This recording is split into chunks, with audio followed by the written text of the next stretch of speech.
Opa, então, eu imagino que se você clicou nesse vídeo, você deve amar cinema assim como eu amo, ou pelo menos deve gostar da sensação de ir ao cinema, que pra mim é aquela sensação maravilhosa, pô, sentar na cadeirinha do cinema, comer aquela pipoquinha, tela grande, som estourando, junto de toda aquela atmosfera acolhedora que só o cinema tem. Mas eu tava pensando, o que é um filme de cinema? Tipo, aquele filme que você precisa ver no cinema, tá ligado? Que graças a todo esse ambiente e a atmosfera que o cinema traz engrandece a sua experiência e muitas vezes até melhora a percepção que você tinha sobre o próprio filme. Às vezes o filme nem foi tão incrível assim, mas graças à experiência que você teve com ele, dentro de uma sala de cinema, ele melhora e melhora muito até. E é isso que eu quero trazer aqui hoje. O que é um filme de cinema? É um blockbuster? É um filme de ação, aventura, um drama, ou sei lá. É um filme de um grande diretor, sei lá, um Tarantino, um Scorsese da vida, ou é até mesmo um filme evento, como a Marvel acabou popularizando, né, com Ultimato, Homem-Aranha, e até teve o recente Barbenheimer, né, que levou muita gente para o cinema. Então é inegável que o que é um filme de cinema é muito subjetivo, até porque tem várias formas de responder isso que varia de pessoa para pessoa. Mas, na minha opinião, um filme de cinema tem que ser aquele que te encanta. Você entra na sala de cinema e fica maravilhado, não só com o filme, claro, mas por toda aquela experiência que você está vivenciando lá dentro. Seja por causa daquela tela enorme que te imerge no filme, ou o áudio que traz toda a ambientação e a atmosfera daquela cena. Enfim, pra mim um filme de cinema é isso, ele engrandece a sua experiência e te deixa com aquele gostinho de quero mais, tá ligado? Aquela sensação boa. Porra, isso é foda. E um dos filmes que pra mim é a definição de cinema, que infelizmente eu não tive a oportunidade de assisti-lo em uma sala de cinema, até porque eu nem era nascido, mas eu tenho certeza que se eu conseguisse assistir esse filme no cinema, eu provavelmente sairia encantado e completamente maravilhado. E também, provavelmente, ia ser uma das melhores experiências que eu já tive em uma sala de cinema. E eu tô falando de Jurassic Park.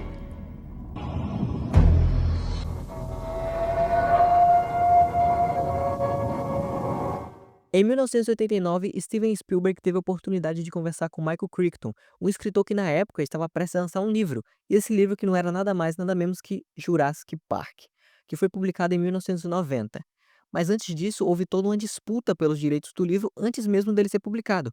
Michael Crichton gerou todo um frenesi em Hollywood com essa ideia, e grandes estúdios como a Warner, Fox, Columbia e até mesmo a Universal estavam na disputa pelos direitos do livro. Mas sabe como é, né? Steven Spielberg demonstrou muito interesse sobre o projeto e não ia largar o osso. Então ele, junto da Universal e com a produtora Kathleen Kennedy, venceram a briga em 1990, pagando cerca de US$ 1,5 milhão pelos direitos do livro, e mais US$ 500 mil para Crichton escrever o roteiro inicial do filme. Com direção de Steven Spielberg e roteiro do próprio Michael Crichton, junto de David Cope, Jurassic Park foi lançado em 1993.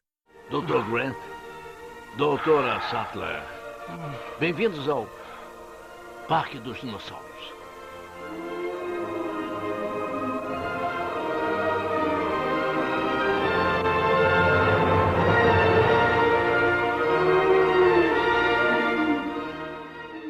Na história, o bilionário John Hammond constrói em uma ilha isolada chamada Isla Nublar um parque temático, cujas suas atrações principais são dinossauros. Olha que maravilha!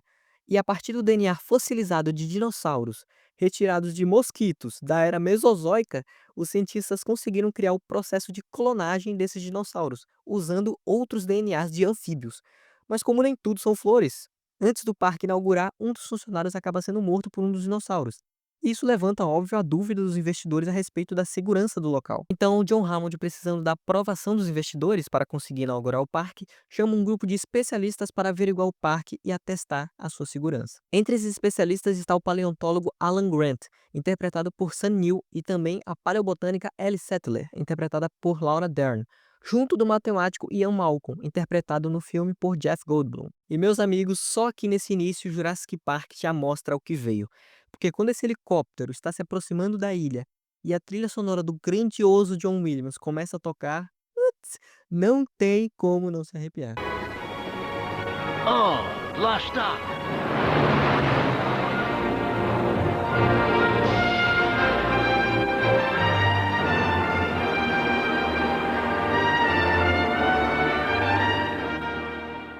Só por esse comecinho você já percebe que esse filme vai ser grandioso, vai ser épico. E a trilha sonora do John Williams só realça toda essa ideia de grandiosidade que Jurassic Park transmite. E cara, não dá, eu adoro eu amo esse filme é maravilhoso. Amo esse filme, nossa senhora.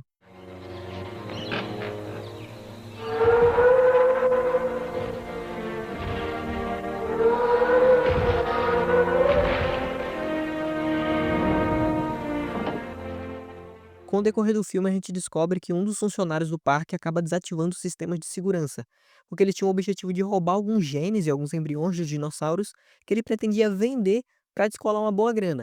Porém, como ele desativou o sistema de segurança, as cercas elétricas que prendiam os dinossauros também são desativadas. E aí já viu, né? A merda tá feita. Os dinossauros acabam escapando e fudeu. Cadê a cabra?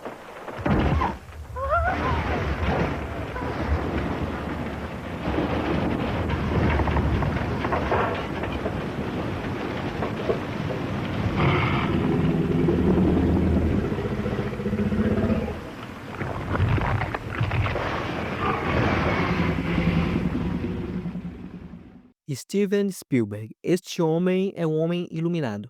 Este homem é simplesmente um deus do cinema. E, cara, o que ele dirige nesse filme é sacanagem. A primeira cena em que aparece o T-Rex é uma aula de direção absurda. Porque ele não chega mostrando o bicho logo de cara. Ele vai trabalhando esse terror sugestionado, assim como ele já tinha feito lá atrás em Tubarão. Só que aqui ele eleva a décima potência. Toda a tensão que é construída apenas vendo relances dele, ouvindo os passos, o chão tremendo. E quando a gente vê aquela água naquele copinho tremendo, porra, cara, isso é muito foda, isso é uma direção magistral. E quando o bichão aparece, meus amigos, fudeu de novo.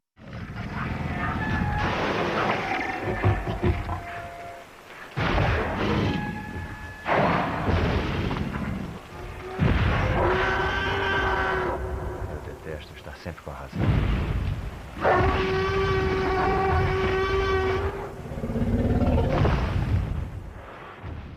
Ah, e mais uma coisa que vale ressaltar aqui é, esse filme é de 93, mas os efeitos especiais dele são primorosos, principalmente os efeitos práticos que são maravilhosos até hoje. Os caras construíram um animatrônico com quase 7 metros de altura e 12 de comprimento. Aquele bicho pesava cerca de 9 toneladas, cara. Você vê no filme hoje, você não acredita que aquele dinossauro não é real. O trabalho do Stan Winston aqui é primoroso. Sério, é um trabalho muito bem feito que convence até hoje. E é muito melhor que muita coisa que tem por aí hoje, tá ligado? E claro, que sem contar que esse filme foi simplesmente uma revolução no mundo do cinema, com seus efeitos especiais. Antes desse filme, o CGI era usado de forma limitada e pouco realista. Mas depois dele, o CGI se tornou um padrão em Hollywood. Se o Superman de 78 fez as pessoas acreditarem que o homem podia voar, Jurassic Park fez com que as pessoas acreditassem que os dinossauros voltaram à vida. E isso é do caralho. Após fugirem do T-Rex, Alan Grant e os dois netos do Hammond vão até a parte central do parque e o Alan acaba deixando as crianças sozinhas ali pra trás porque ele tem que ir atrás da doutora Sattler. Mas assim que ele sai, no momento que ele sai, 2 Velociraptors aparecem no local e eles precisam se esconder. E essa daqui, meus amigos, é uma das cenas mais tensas desse filme, porque a gente vê as crianças correndo, tentando se esconder daqueles demônios na cozinha, enquanto os raptors estão ali na cola deles. E aqui, mais uma vez, o Steven Spielberg mostra que é um puta de um diretor, porque ele consegue construir toda essa tensão com uma facilidade primorosa. E é muito da hora que ali a gente vê e consegue ver toda a comunicação dos raptors e como eles pensam. E a junção entre efeito especial e efeito prático aqui também funciona e é extremamente bem feito. E essa cena é maravilhosa e é um show de direção, né?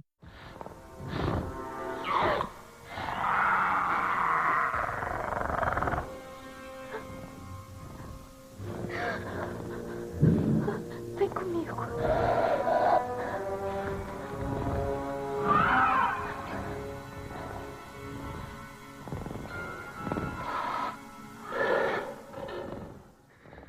Após escapar dos raptores, as crianças se encontram com o Alan e a doutora Settler de novo e tem que arrumar um jeito de sair dali. Mas os raptores são malacos, os bichos é traiçoeiro, então eles continuam perseguindo eles, chegando até o ponto em que eles conseguem encurralar e cercar todo mundo. Mas antes que pudesse dar uma merda, aparece um T-Rex atacando os raptores e metendo zaralho neles.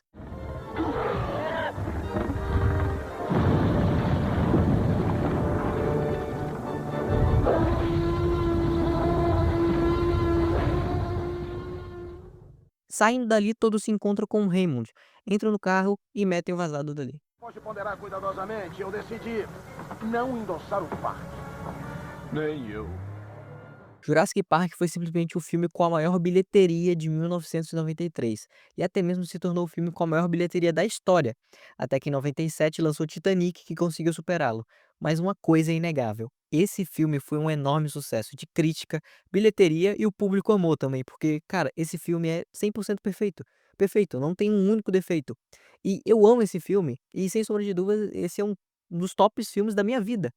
E eu adoro todo esse primor técnico e esse cuidado que o Jurassic Park tem, seja com os efeitos práticos ou com os efeitos especiais, que você vendo hoje em dia, você consegue perceber que aqueles dinossauros são CGI. Mas, cara, imagina isso na época. As pessoas em 93, dentro do cinema, assistindo isso, deveria ser uma das experiências mais mágicas que o cinema podia proporcionar. E eu levo esse filme no coração por me transmitir toda essa magia e esse encanto quando eu vejo, tá ligado? Porque eu fico simplesmente maravilhado. Quando aquela trilha sonora sobe, o T-Rex aparece, a cena dos raptores e até mesmo aquela famosa frase icônica do Dr. Ian Malcolm. Do que um grupo composto inteiramente de fêmeas pode procriar? Não, eu só estou dizendo que a vida encontra um jeito. Por isso que pra mim Jurassic Park é um filme de cinema. Não só é, como pra mim Jurassic Park é a definição de cinema.